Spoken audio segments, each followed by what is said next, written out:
Olá a todos e a todas, muito boa noite, muito boa tarde, muito bom dia. Aqui nós falamos da aba nacional e hoje nós estamos apresentando a live sobre aspectos práticos de operação de créditos tributários.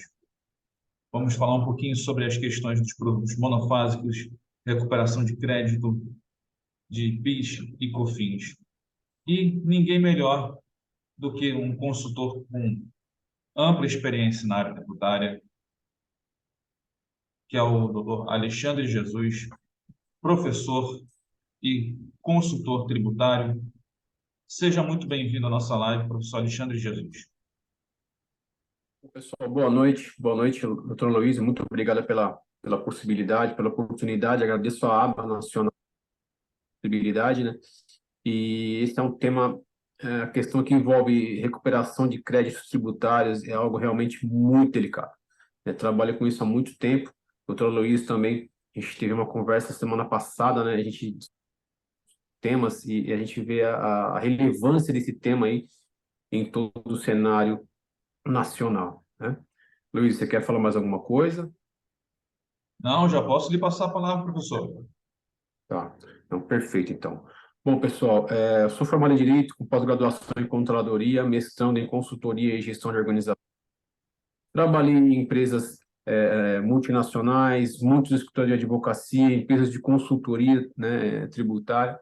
Então, a gente, nessa trajetória aí que começou em 1997, né? E a gente viu diversos cenários, diversos tipos de governo, diversas questões aí que envolvem aí a área tributária, né? Cenários nacionais, impactos oriundos de questões internacionais.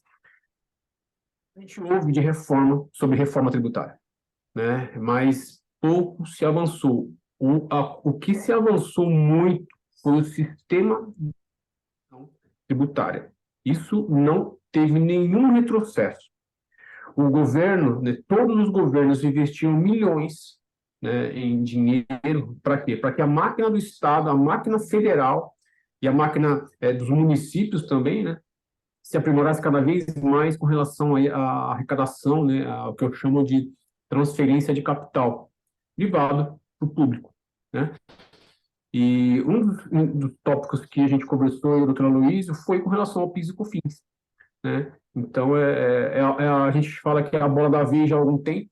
O ICMS diminuiu bastante, né, a parte da recuperação tributária, e o PIS e a COFINS vem numa ascendente, né, desde também, né, com relação à exclusão do ICMS da base do PIS e da COFINS, um tema bastante relevante, né, que mexeu muito, porque os créditos são oriundos, né, são destinados ao PIS e à COFINS, não ao ICMS, né? Então, se você tira o ICMS da base do PIS e da COFINS, o PIS e COFINS ele infla, ele aumenta, né? Então, a gente conversando, a gente falou, poxa, Alexandre, vamos conversar sobre essa questão do PIS e COFINS, questão monofásica, quais os temas atuais hoje. Eu falei, não, vamos conversar, né? E é por isso que a gente está aqui. Então, mais uma vez, agradeço. E o que é a PIS e COFINS, né? O que são, né? Quais são essas contribuições, né? O pessoal fala muito são impostos. Não, o PIS e COFINS são contribuições, né? São tipos de tributo, né? Os impostos, as taxas e as contribuições, né? E no cenário das contribuições existe o PIS e a COFINS, né? E o que é o PIS e a COFINS? O que é o PIS, né? Qual que é a finalidade do PIS? Programa de Integração Social, né? Resumindo aí, né? Trata-se de um tributo federal de caráter social e financia diretamente os trabalhadores brasileiros, como o seguro-desemprego, né? Então, quem já recebeu algum tipo de parcela do seguro-desemprego, veio originariamente aí da contribuição ao PIS. Já a COFINS, que se traduz em contribuição para o financiamento da Seguridade Social, também federal, e o objetivo de financiar as áreas da Seguridade Social, ou seja, a Previdência Social, a Assistência Social, a Saúde Pública. Então, apesar de todo mundo falar PIS e COFINS, são contribuições distintas, com destinos distintos, né? Mas ambas são originárias do quê? Da tributação sobre a receita. Havendo receita, né? Havendo a incidência, a existência de receitas, é originário a cobrança do PIS e a COFINS. É importante compreender que são tributos devidos, né, como eu comentei, pelas pessoas jurídicas do país, né, após o auferir receita, mas eles recebem diferentes classificações. Pode se traduzir por tributação normal, monofásico, substituição tributária, alíquota zero, isenção, suspensão. Todos esses são diferentes classificações do PIS e a COFINS. Então, previstos, e não incidência também, né? Previstos aí em nossa legislação.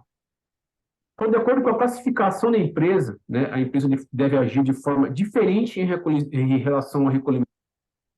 Então, depende muito da classificação, seja do regime de lucro real, seja do regime de lucro presumido, né, para apuração de imposto de renda, ou do Simples Nacional. Então, cada uma delas tem as suas características relativamente, não só ao PIS e COFINS, como também aos demais tributos, né? E um dos pontos que a gente verifica aí costumeiramente, muito na mídia também, né, é a questão do regime cumulativo, né? O que é o regime cumulativo do PIS e da COFINS? Nós temos dois, regime cumulativo e regime não cumulativo. O que é o regime cumulativo? É um método de apuração, né, dessas contribuições, calculado sobre o faturamento das empresas, né? Então, o regime cumulativo, ele é calculado sobre o faturamento sem nenhum tipo de dedução, né, de crédito. Então, ele é cumulativo, o tributo que incide em duas ou mais etapas da circulação de mercadorias ou serviços. Então, não existe a possibilidade de amortização nessa operação.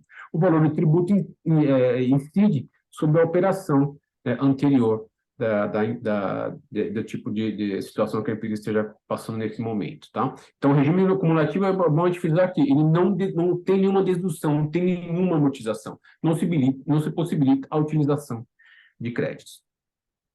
Podemos seguir, Luiz? Está tudo certo? Vamos lá, por favor. Então, tá. E o ponto 2 é o regime não cumulativo, né? Aí já é uma situação um pouco mais detalhada, que é necessário as empresas estarem, os contadores, os advogados das empresas, os gestores estarem mais atentos, né? Por quê? Ele possui alíquotas diferenciadas, né? PIS 1,65, COFINS 7,6, estando não cumulativo, né? Só que a empresa passa a ter alguns créditos sobre determinados custos ou despesas associadas à operação dela. Tá? Então, é aí que está um grande ponto que, de várias empresas que eu analiso, de 100 empresas, 98, 97 têm pontos com relação à não cumulatividade do PIS e da COFINS. Então, apesar de serem essas duas contribuições que são originárias de diferentes legislações, elas têm uma semelhança na sua base de cálculo, né? Pois na sua formação da base de cálculo deve ser somado todas as receitas auferidas, com as exceções e exclusões previstas em leis. Então, quando se trata de tributação monofásica, já entrando na questão monofásica, respeita a legislação, são respeitadas as legislações específicas de tributação pelo PIS e a COFINS. Então, logicamente que nessa conversa que a gente está tendo aqui hoje, não vai ser nenhum especialista, mas, poxa, eu quero que você já entenda aqui a finalidade do PIS e a COFINS, os tipos de regime que elas existem. Eu sei que, poxa, no não cumulativo, eu tenho que ser um pouco mais atento com relação às deduções da minha base de cálculo, senão eu pago sobre um valor, o PIS e a COFINS, sobre uma base inflada. Já no não cumulativo, eu não tenho dedução. Ele já tem uma situação um pouco mais simples, né? Mas também é algo que deve ser amplamente analisado. Tudo bem? Então, vamos lá, né? Agora a gente entrando na situação aí da tributação monofásica, ou também chamado de tributação concentrada, né? O regime monofásico, em resumo, né? Como é que é conhecido a tributação monofásica ou concentrada? Consiste em quê? Aplicar uma única vez o tributo devido em toda a cadeia de um produto ou serviço. Então, em vez de vamos dar um exemplo, né? Em vez de eu fazer a tributação de todas as operações que aquela mercadoria tem a sua entrada e a sua saída, vamos dar um exemplo aí de um cosmético. Poxa, né? A gente, seja importado, seja saído da indústria nacional, né? Ele sai da indústria, vai para o revendedor atacadista, vai para uma loja de rua, vai sendo constantemente passando, né, de revendedor. Então, em vez de ocorrer a tributação em todas as fases da cadeia, né, o que acontece? O que existe? Qual que é a previsão? Existe a tributação monofásica, ou seja, concentrada. No industrial, ou no importador, porque isso facilita, né, o quê? A arrecadação. Eu não preciso fiscalizar toda a malha de distribuição de uma mercadoria. Imagine, no caso, um exemplo, óleos de automotivos, pneus, né? E mais, cosméticos, material de higiene, a pluralidade de revendedores e de cadeias de abastecimento que existe. Então, o fisco falou, poxa, em vez de eu ficar fiscalizando todo mundo que vende cerveja, eu vou fiscalizar o fabricante, porque os itens alcoólicos também estão na tributação concentrada, entende? E um exemplo é a Lei 10.147 de 2000, já começamos a citar algumas leis aqui, né? Que criou o regime monofásico para o quê? Produtos de higiene pessoal, medicamentos, cosméticos, né? Que tornou o quê? Importadores e os industriais os responsáveis pelo recolhimento do PIS e do COFINS, incidente sobre toda a cadeia de produção e consumo. Poxa, olha o que eles fizeram. Medicamento, cosmético, higiene pessoal, né? Todos esses itens de grande giro e grande pluralidade de revendedores, eles concentraram, colocaram uma alíquota maior, né? Só que quem revende não precisa mais fazer o recolhimento de PIS e COFINS. Então, né, normalmente nesses itens a alíquota gira em torno de 12,5%, né, no industrial ou no importador, e os demais da cadeia vão estar tributados a alíquota zero de PIS e da COFINS para revendedores e varejistas. Então, dei um exemplo para vocês aí desses, dos medicamentos previstos na Lei 10.147 de 2000, mas também os revendedores de remédios, né, as farmácias, quando vendem esses medicamentos com tributação monofásica, é a mesma situação dos cosméticos. Fica concentrado no industrial e no importador, e na saída ao consumidor final desses locais, a tributação é zero, tá? E aqui, Alexandre, eu acho que é um detalhe importante a ser colocado, que não se trata propriamente de uma isenção tributária, é a não cobrança de alíquota. Não há uma vedação à cobrança desse tributo. Pode vir um decreto, pode vir uma reforma legislativa que seja, que pode vir estabelecer o pagamento de alíquotas. Exatamente. É essa que é a grande sacada. Por isso que eu falo, doutor Luiz, que o Brasil não é para amador, né? Não é Não, para amador. Eles colocaram essa previsão porque a alíquota hoje é zero, mas eles podem mudar a qualquer momento, né? E a gente está vendo essa movimentação que está ocorrendo, esse rombo, né? Tivemos uma pandemia violenta, onde houve um desencadeamento sim. absurdo, né? Estou tendo vários problemas nesse período de novembro e dezembro com liberação de créditos tributários, porque a gente já vê que houve o fechamento do cofre. E o ano que vem, esse dinheiro, todo esse desencaixe que foi feito, alguém vai ter que pagar. E na história da humanidade, quem pagou fomos nós. Né? E a conta tende a ser alta, né? E a conta vai ser alta, já está e vai ser alta. Né? Então, você verifica que, poxa, imagina toda essa malha que foi feita, no momento que a gente está hoje, cai perfeitamente. Né, doutora Luiz? Por quê? Sim. Aumentar a máquina, eu vou precisar aumentar a arrecadação e todo o sistema está montado. Eu comentei com a doutora Luiz na semana passada, quando a gente conversou, que vieram pessoas do governo angolano, né, estudar a nossa forma de tributação, ficar em Brasília, né, na Receita Federal, estudando a forma de arrecadação na visão da Receita, e chegaram até mim, por um amigo meu que eu fiz mestrado com ele, né, falou assim, poxa, a gente já teve a visão do fisco, a gente quer ter a visão das empresas. Ele falou, Alexandre, você não pode dar essa palestra? Não, vamos combinar, a gente ia passar lá 2 semanas, mas aí veio a pandemia, né, e eles não se evoluiu. Mas vejam que países como Angola, né, países do leste europeu, entendem a nossa tributação, entendem países da América Latina também, né, entendem que o Brasil é um país muito avançado em arrecadação de tributos. conhecido mundialmente por arrecadação de tributos. Então, eu fiquei pensando, poxa, como que um país da Angola olhou o Brasil? Qual foi a visão que ela teve do Brasil? Um país que arrecada muito imposto, né? E um país que tem uma malha tributária exemplar, uma malha de arrecadação exemplar. Então, vamos lá conhecer né? Só que eu achei legal que eles quiseram ter a visão da receita e chamaram alguém para ter a visão do contribuinte, né? Sim. Então, vejam que não só, né, não só os governos, né, mas não só o nosso governo, mas os governos estão olhando essa questão da arrecadação, estão visando isso, e com certeza, a hora que eu acredito que em 2023 eles vão voltar a falar comigo sobre essa visita aí, porque eles já têm uma visão, eles querem ter outra, porque o que eles não querem, eles querem ter, por exemplo, aqui uma tributação sobre grandes fortunas, eles não querem tributar a classe C e D, eles querem tributar a classe A e B. Então, eles têm esse foco. Então, é diferente do nosso, né? Sim. Que salário mínimo e quem ganha 100 mil por mês paga a mesma tributação. Né? Lá não, eles estão tentando aí fazer limitações. Eu conversei com eles sobre isso, que a gente tem essa previsão, mas não tem prática disso, né? Mas existe também a nossa previsão legal. Então, E continuando. aqui, e aqui nós temos uma grande questão, né, professor Alexandre, que o nosso sistema tributário é um sistema extremamente complexo,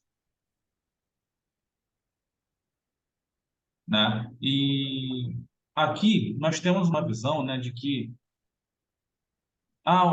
de que o Brasil tributa demais, o Brasil tributa de forma indevida, então paga uma carga tributária altíssima. O que o professor está tentando explicar é o seguinte: existem leis, existem normas que precisam ser seguidas. Há possibilidade de pagar tributos de forma muito correta aqui no Brasil. Basta que conheçamos todos os regimes de tributação de uma empresa. Exatamente. Veja que eu, até agora, né, vocês verificam passei rapidamente, que eu comentei, a gente não vai se formar especialistas, mas vejam a riqueza de informações que foram passadas aqui em alguns minutos. E isso, né, para quem é da área tributária, a gente sabe que isso é um novelo. Dos temas que eu conversei aqui, isso gera uma bobina gigantesca de discussões e entendimentos. Sim, Agora, as empresas estão falando sobre os gastos com a LGPD para tomada de créditos de PIS e COFINS, né? Então, tiveram decisões desfavoráveis, mas as empresas estão batendo forte, eu acredito que devem bater forte, porque se eu for obrigado certamente sim. a legislação, se eu sou obrigado a atender algum tipo de obrigação legal oriunda de uma lei, eu não é opcional, eu sou obrigado, então eu, contribuinte, tenho direito a tomar crédito dos impostos sobre esse desembolso. E não é uma situação que a empresa pode, sim ou não, é uma situação mundial que no Brasil veio de forma retardada, né, veio de forma postergada, porque nos países já estão muito mais avançados com relação a isso, e o fisco está protelando, né, ou tentando reduzir a capacidade da empresa de tomar crédito. Né? Poxa, você concorda comigo, doutora Luiz? É uma obrigação legal, não é opção, Sim, né? É é isso, mandatório. mandatório, não é opcional. Né? Então, é algo que, se a empresa não está antenada no que está acontecendo, ela deixa isso passar. E nas empresas que eu trabalho, que eu peço consultoria, que o doutor Luiz comentou, se a empresa não estiver antenada a tudo o que está acontecendo, o que acontece? Há uma decisão, a decisão tem a questão da. Como é que chama, Luiz? Fugiu a palavra. A modulação dos efeitos. Os efeitos. E a modulação dos efeitos legal, você já entrou com a ação, tudo bem, se retroage 5 anos, tem efeitos futuros. Se você não tem, a partir daquele momento que você entrar com a ação, né, você começa a perder, né, o seu direito a recuperar o valor integral. Então, isso é para quê? Todos aqui, nós estamos na advocacia. Existe uma máxima que diz que o direito não socorre os que dormem. Né? E no Brasil, isso é latente. Se você não exerce o seu direito, alguém vai exercer o dele. né? E no nosso foco na área de tributos, né, que nem eu comentei, que eu disse aqui, o Brasil não é para amadores, né? Se tem algo na minha operação que vai me possibilitar uma redução de uma carga tributária, poxa, por que não discutir? Um exemplo agora, doutor Luiz, a questão da exclusão do PIS e COFINS da própria base, né? Poxa, Sim. fortíssimo, né? É um vazamento muito forte. O que eu falo para os meus clientes? Entra com a ação e aguarda, não faz nada, não mexe com o sistema, mas garante o seu direito. Garante. Discute a questão. Sim. Não parametriza nada. Poxa, mas se sair eliminado, eu posso tomar o crédito? Pode, mas você não deve.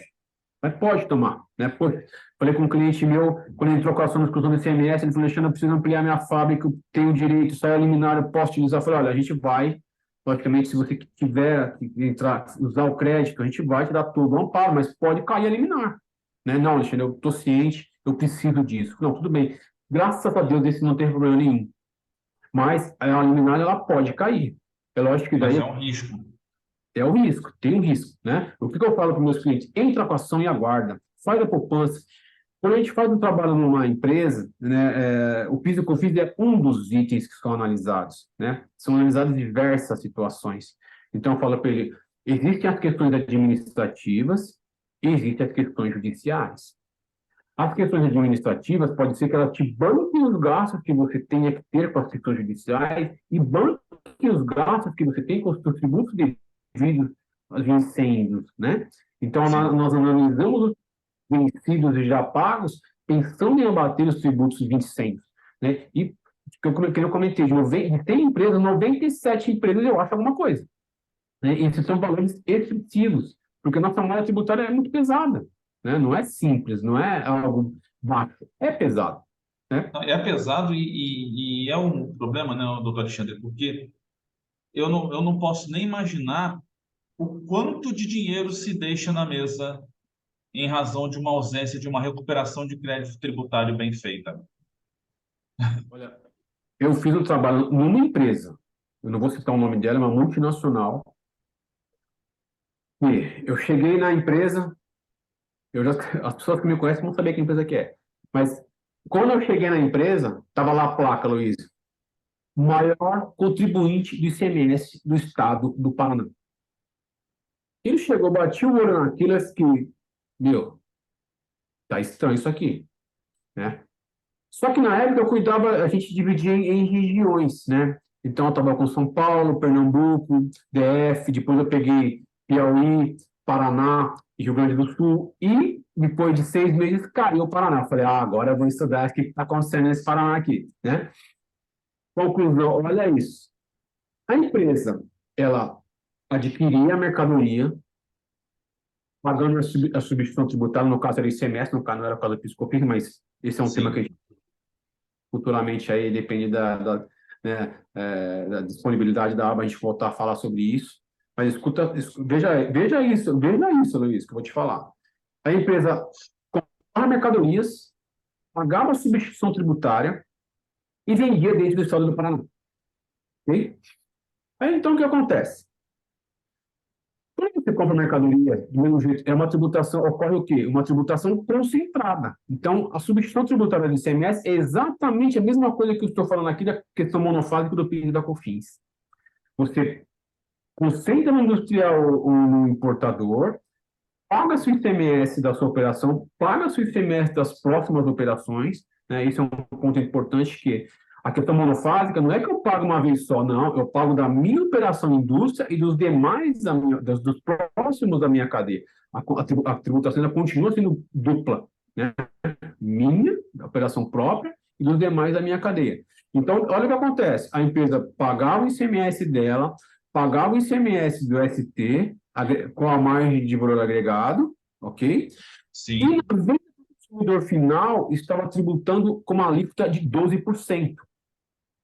Estava pagando, a Luiz, 3 vezes o ICMS. Aí, o que o Estado do Paraná fez, Luiz? Deu uma plaquinha para eles. Você entende isso, doutor Luiz? Aí, Sim, o maior contribuinte, imagina. a margem de lucro, Luiz, o comprador, olha o reflexo disso. O comprador negociava com a indústria famosa margem de lucro, né, margem comercial, e não conseguia bater nunca em tomar no palavra do diretor comercial. Como é que você não consegue chegar na margem que você negociou? Luiz, um monte de gente perdeu o emprego. Por quê? O rapaz foi lá, legal, parabéns, vocês são os maiores arrecadadores de semestre do Paraná, está aqui ali, tá aqui a plaquinha estava lá. Sabe quantas vezes? Sabe, esse impacto foi 50 milhões de reais. Meu pai. Esse impacto.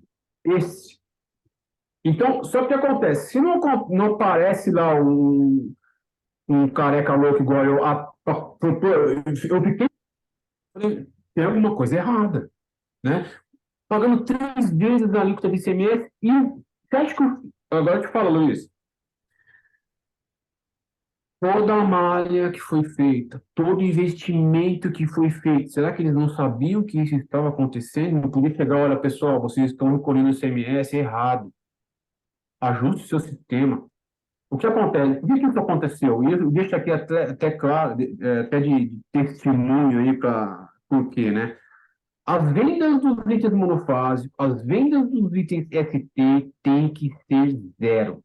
Quando eu falo com os associados, né, dos demais grupos que eu participo, Teca, sempre dá uma olhada, seja curioso, porque eu cansei de pegar item tributado de ICMS na venda, tributado de PIS e COFINS em itens monofásicos. Eu cansei de pegar. Então, o que eu sugiro para todos que estiverem ouvindo aqui, todas as pessoas que tenham contato, façam essa análise, verifiquem, solicitem essas saídas, tem que estar zero. Eu constantemente pego esse tipo de problema. O outro problema, doutor Luiz, que eu pego bastante, a empresa entrou com a ação de ICMS, recuperou o valor e continua com o ICMS incidindo na base do PIS e COFINS. Ou seja, não parametrizar o sistema ou deixar para um, deixar para outro, que é aquele brasileiro, né? Vovô, Sim. ficou. Conclusão, Luiz. Gera crédito novamente, aí você tem que homologar esse crédito e abater ele das próximas operações. E fora que o grande problema de também a Receita não parametrizar é que isso para toda a máquina, né? Exatamente, né? Toda a máquina fica parada, né? Elias, imagina, você está com a sua arrecadação no seu estado bombando lá em cima, você vai ser chegar lá, a arrecadação do estado vai cair, e o auditor vai falar, né, o chefe do posto da região vai falar, o que aconteceu aí? Quem que foi o santo que foi lá e diminuiu a arrecadação do Paraná? Né? Então, aquilo, né, a gente olha do lado do contribuinte, mas do lado do fisco, né? Eles também têm as metas dele, né? Sim, e o grande problema é que os sistemas eles precisam ser atualizados. É claro que, por exemplo, a Receita Federal e as receitas estaduais elas estão procurando acompanhar toda a evolução legislativa, mas o problema todo é a questão, é disponibilidade tecnológica para isso. E de pessoas, né?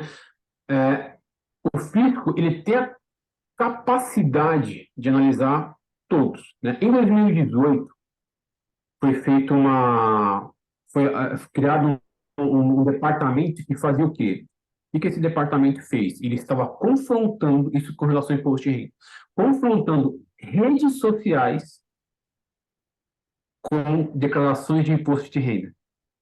Na época, Sim, eram 100 pessoas. Mas deveria, né? Ele gostaria que fosse 20 mil pessoas. Por quê? A pessoa coloca na rede social, fica até uma dica aqui, tá?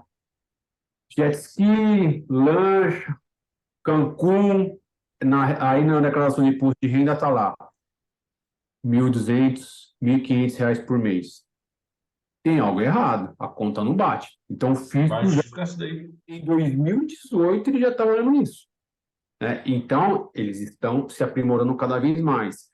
Mas o que eu fico chateada, Luiz, é que o mesmo fisco que fez isso, ele poderia muito bem ter devolvido o dinheiro dessa empresa que eu achei, sabe? É isso que eu Sim, tenho, né? Se não tiver consultores tributários, se não tiver advogados tributaristas, pessoas que estão analisando constantemente isso, isso passa. Essa empresa, Luiz, ela fechou. Ela foi vendida, ela foi comercializada. Eu acredito que lá tenha mais de 200 milhões de reais de créditos que ela nunca mais vai recuperar e que o fisco vai falar muito obrigado. Sim. Nós, E os auditores lá que trabalhavam, não tinham braço para analisar tudo. sim, nós até aqui no Rio, eu até em conjunto com uma outra, uma grande colega minha também, nós escrevemos um artigo que vai ser publicado agora, falando sobre a importância do compliance tributário, Compliance porque não é opcional, gente. é mandatório. Mandatório, né? E o que acontece? Isso é custoso. Isso é custoso, porque o que acontece? Quando a gente fala em tributo, o que acontece com a sua margem? Ela retrai. Ela retrai, ela diminui. Você tem, só que não é opcional, que você acabou de falar, é mandatório, né? Não é opcional. A gente tem, só que o que eu falo sempre para as empresas? Se você fez qualquer tipo de análise, né, qualquer tipo de análise nos últimos 2, 3, 4 anos, continue fazendo constantemente e esteja antenado, por exemplo, essa questão da LGPD, por exemplo, essa questão do PIS/COFINS da própria base, por exemplo, essa questão de FAO nas vendas interestaduais. Esteja antenado a ver o que está acontecendo, né? Porque senão vai ficar para trás e ninguém vai. Sim, E um dos grandes problemas que eu tenho, doutor Luiz, eu acredito que você também tenha, é mostrar para os empresários que eles têm direito, mas quando a gente fala em tributo, eles têm medo, porque existe a cultura, né, de retaliação, né, que essa sim. retaliação, isso é uma visão que ocorreu no passado, que até hoje ainda se mantém, né?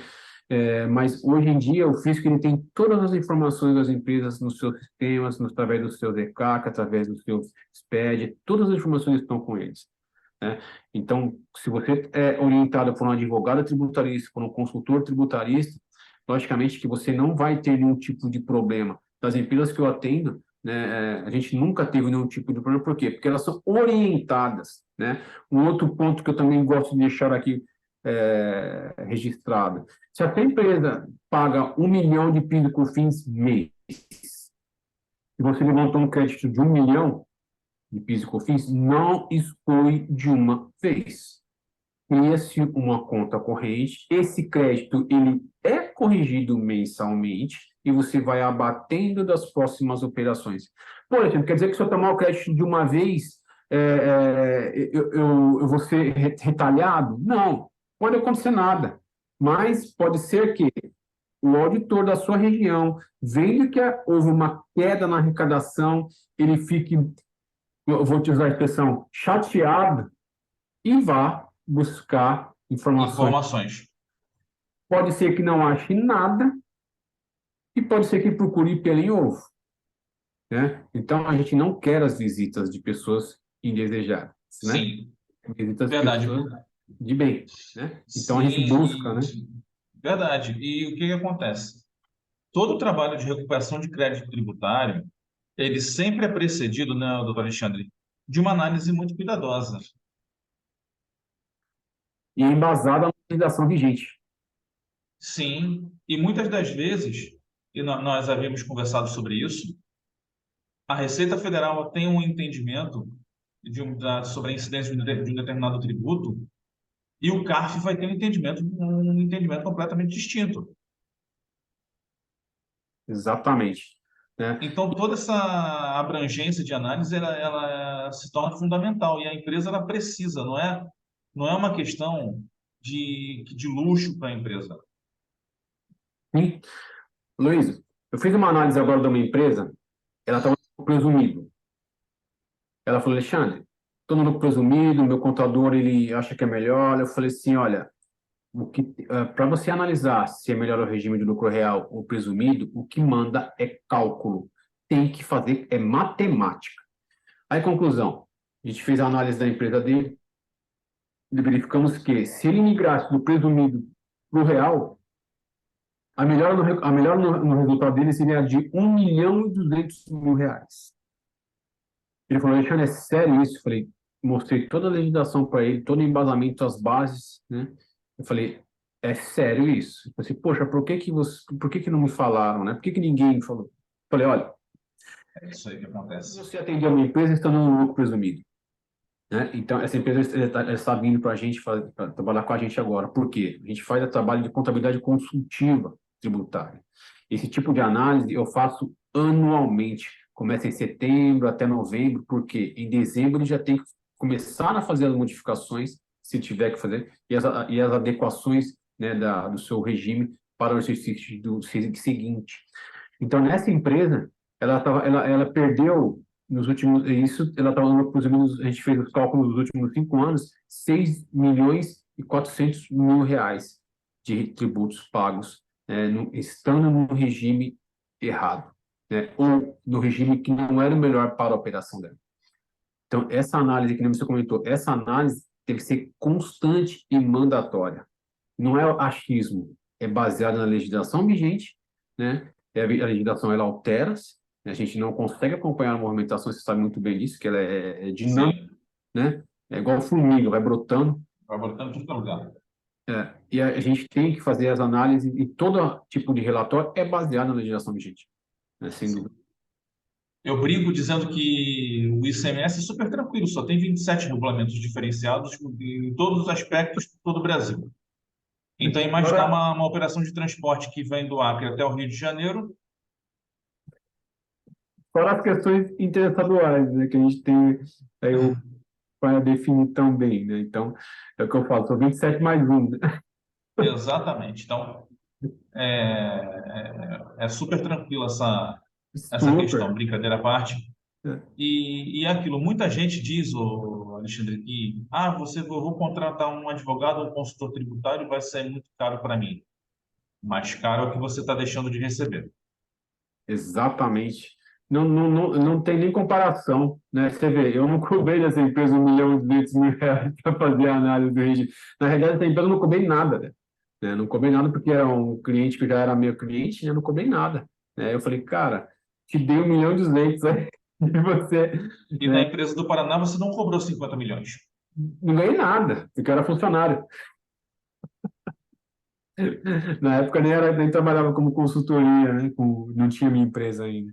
Mas você vê, quando que você cobra 50 milhões para fazer um levantamento de crédito, doutor Luiz? Né? Quando que você cobra isso? Cobra jamais, né? Jamais. Só se o Não são, crédito for de 1 trilhão, pô. não são exatamente, não são nesses percentuais.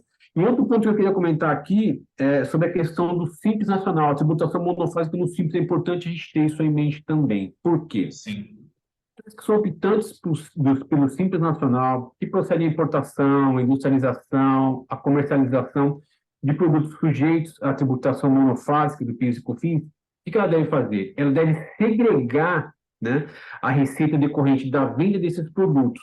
Então, os produtos que são monofásicos, ela deve segregar da receita dos itens que são é, que não são monofásicos, né, do crédito e débito. Por quê? Essas tributações, elas incidem de forma diferente. E para o cálculo do Simples Nacional, os monofásicos devem ser retirados do DAS. Então, o contador, o que ele tem que fazer? Vou pagar o DAS? Ok. Qual que é a receita oriunda de itens vendidos monofásicos? É tanto. Então, eu tiro do DAS e não faço como costumeiramente ocorre. Apura-se e emite a guia DAS. Deve ser feita a exclusão dos itens monofásicos. Então, sim. os itens, né? As empresas que estão é, é, farmácias, drogarias, mercados, autopeças, né?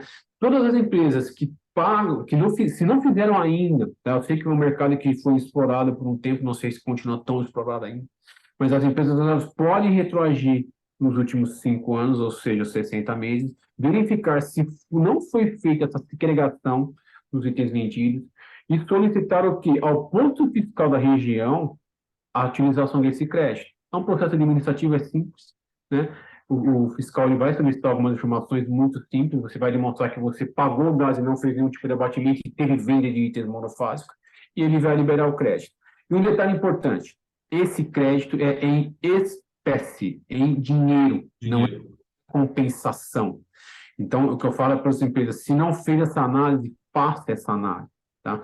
Porque, até deixar a solução de consulta aqui, né, dos itens monofásicos, solução de consulta 225 de 2017, né, que oriente as empresas que são do Simples aí sobre essa situação, tá? E, então, as empresas que estão no Simples, que procedem à comercialização de produtos sujeitos à tributação concentrada, né, deve segregar a sua receita decorrente da venda desses produtos, tá? Isso é um detalhe que é importante porque os valores são relevantes. Imagine uma farmácia que está no Simples. Imagine um mercado de bairro que está no Simples, que tem um faturamento elevado. Imagine autopeças que estão no Simples. Então, são empresas que têm uma tributação monofásica e que no pagamento do DAS deve ser retirado os itens monofásicos. E os restaurantes também, né? Porque tem restaurantes que são franquias e o quanto eles compram. Eles têm no faturamento, por exemplo, a compra de refrigerante, de cerveja, de energéticos, Sorvete, sorvetes. né? Então, Então, o que acontece? É muito dinheiro na mesa, gente. muito, muito, muito dinheiro. Então, o que é uma prática, né? Como é que fazer, né? Consulta as tabelas dos produtos sujeitos ao regime monofásico no site da Receita Federal, isso é simples.